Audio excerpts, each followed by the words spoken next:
Result আরও একটু ভালো হতে পারত। ইংরেজি পরীক্ষার দিনই আমার দাদু মারা গেল। একেবারে ভারাক্রান্ত মন নিয়ে মাধ্যমিকের ইংরেজি পরীক্ষা দিতে গেলাম। অনেকটা মানসিক চাপ ছিল, যার প্রভাব পড়ে ইংরেজি পরীক্ষাতে, নইলে রেজাল্ট আরও ভালো হতে পারত। এবারের মাধ্যমিক পরীক্ষায় রাজ্যে ষষ্ঠ এবং সপ্তম স্থান অধিকার করল হালাকাটা হাই স্কুলের দুই মেধাবী ছাত্র। তারা হলেন আশুতোষ পল্লীর আঞ্চ দে, সুভাষ পল্লীর দেবাগ্র দাস। দুজনেই বেশ ভালো বন্ধু। পরীক্ষার আগে একে অপরকে ভীষণভাবে সাহায্য করেছে। আঞ্চ দের বাবা হাসপাতালে চুক্তিভিত্তিক কর্মী, মা গৃহবধূ। দেবার্ঘ দাসের বাবা ওষুধের ব্যবসায়ী, মা স্বাস্থ্যকর্মী। দুজনেই ফালাকাটা হাই স্কুল থেকে মাধ্যমিক দিয়েছে। মাধ্যমিকের ফল প্রকাশ হতেই গোটা ফালাকাটা জুড়ে হইচই পড়ে গিয়েছে দেবাগ্র এবং আঞ্চকে নিয়ে। হইচই মাতামাতি ফালাকাটায় হবেই নাই বা কেন? মাধ্যমিকে এত ভালো রেজাল্ট এর আগে হয়তো ফালাকাটায় হয়নি। আমরাও কোনো অংশে কম নই, যা প্রমাণ করেছে ফালাকাটার দুই মাধ্যমিক পরীক্ষার্থী। প্রতি মুহূর্তে বাড়িতে প্রবেশ করছে সংবাদ মাধ্যমের প্রতিনিধিরা এবং প্রতিবেশী পরিজনেরা শুভেচ্ছা জানাতে ভিড় করছেন বাড়িতে, যা দেখে খুবই আপ্লুত এই দুই পড়ুয়া। তবে দুজনের কেউই কিন্তু এতটা প্রত্যাশা করেনি। দুজনের সঙ্গে কথা বলে যা জানা গেল, দিনে 5 ঘন্টার মতো তারা বই পড়ত। পড়াশোনার পাশাপাশি দেবাগ্র ভীষণ ভালো গান গাইতে পারে। তার ঘরে গিয়ে দেখা গেল আলমারিতে সাজানো থরে থরে পুরস্কারের ট্রফি, যা সে বিভিন্ন অনুষ্ঠানে গান করে পেয়েছে।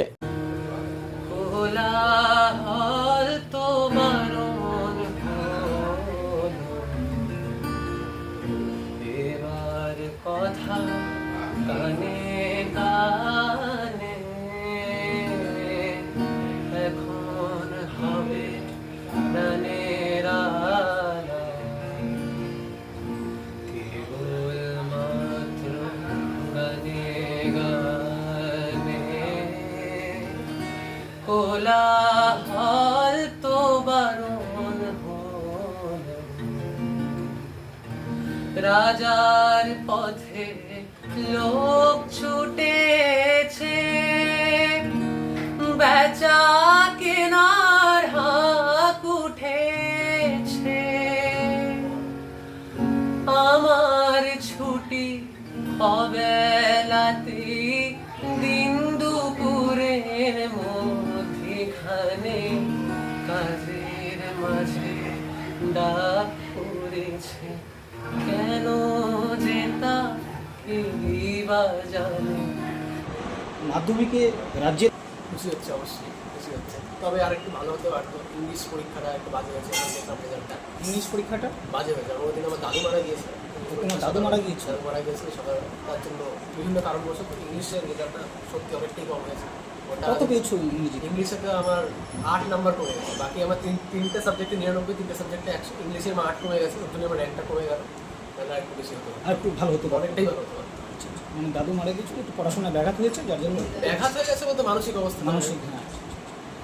আচ্ছা, এই যে তোমার এত সুন্দর রেজাল্ট, ফালাকাটাকে তুমি গর্বিত করলে, গোটা জেলাকে, আলিপুরদুয়ার জেলাকে তুমি গর্বিত করলে।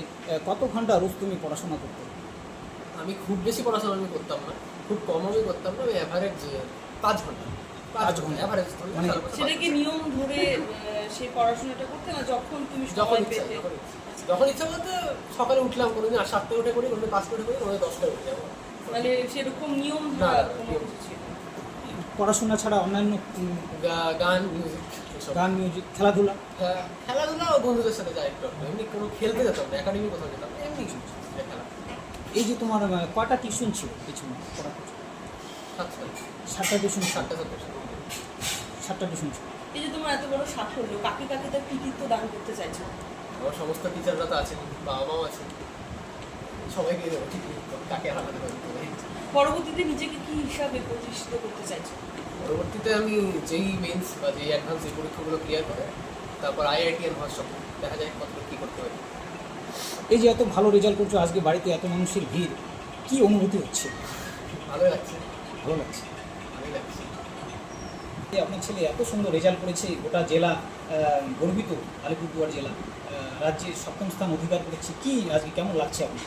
আমার তো আজকে খুব ভালো লাগছে, কিন্তু তার মধ্যে আমার একটা মানে বিষাদ আছে আর কি। মানে ওর পরীক্ষার সময় মানে আমি বাবাকে হারিয়েছি। আমার বাবা মানে ওর পরীক্ষার আমি বাবার কাছে যেতাম, বাবা প্রতিদিনই বাবার কাছে যেতাম। বাবা বলতো আর 19 দিন আছে, আর 7 দিন আছে, মানে বাবা কাউন্ট করতো কতদিন আর পরীক্ষা আছে। আজকে বাবা দেখে যেতে পারলো না যে ওর রেজাল্টটা এত সুন্দর রেজাল্টটা। পরীক্ষার মধ্যে ইংরাজি পরীক্ষার দিনই আমার বাবা সকালবেলা চলে গেছে। মানে এই ইয়েটাই আমি মানে মেনে নিতে মানে পারছি না। সকালবেলায় বাবা আজকে- দাদু মারা গিয়েছে, হ্যাঁ, আবার হ্যাঁ, পরীক্ষাও দিতে যেতে হয়েছে। হ্যাঁ, ইংরাজি পরীক্ষাটাই ওর খারাপ হয়ে গেছে। নাহলে রেজাল্ট তাহলে হয়তো আরেকটু আরো ভালো ভালো হতো। হতে পারে। সাফল্যে চাইবো যেন আরও ভালো করে পড়াশোনা করে, ও যেন নিজেকে নিজের যা ওর যা মেধা এবং নিজের যা ক্ষমতা সেটা যেন সৎ ব্যবহার করে এবং ভবিষ্যতে যেন ভালো মানুষ তৈরি হয়।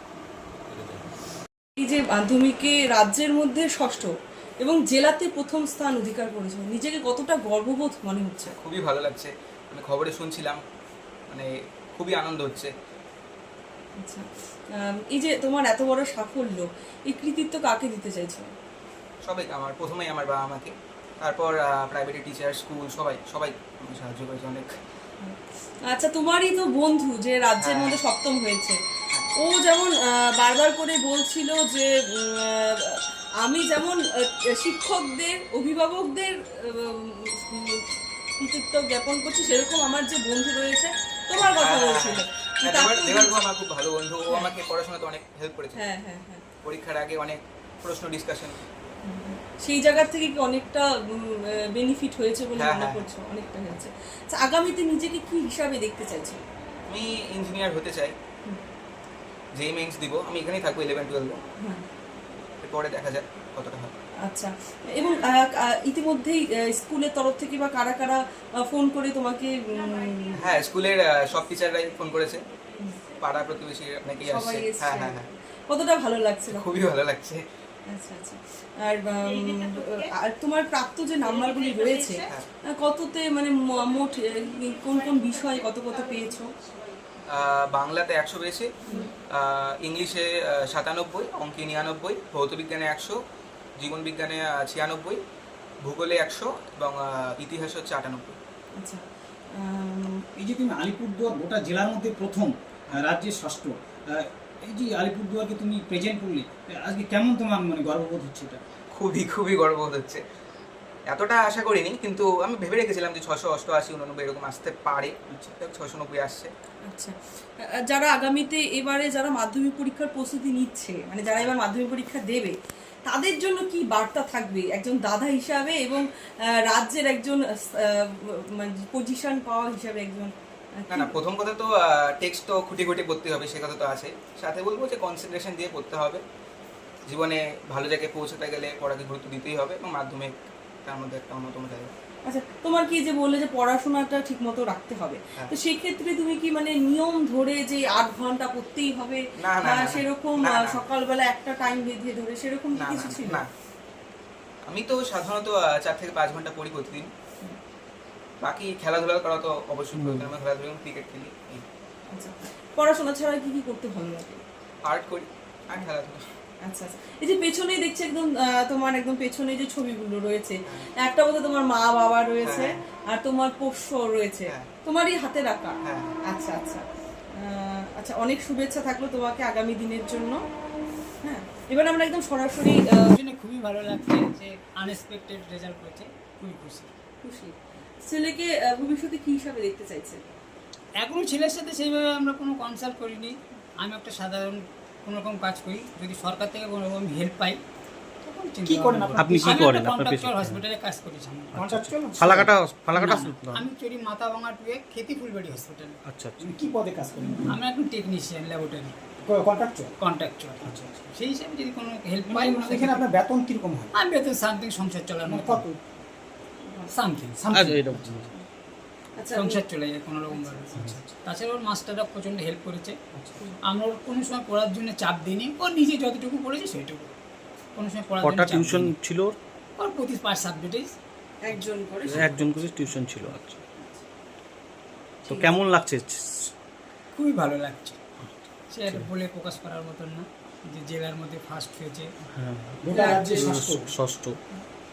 সারা রাজ্য জুড়ে আজকে ওর নাম চর্চা হচ্ছে। গর্ব খুবই ভালো লাগছে।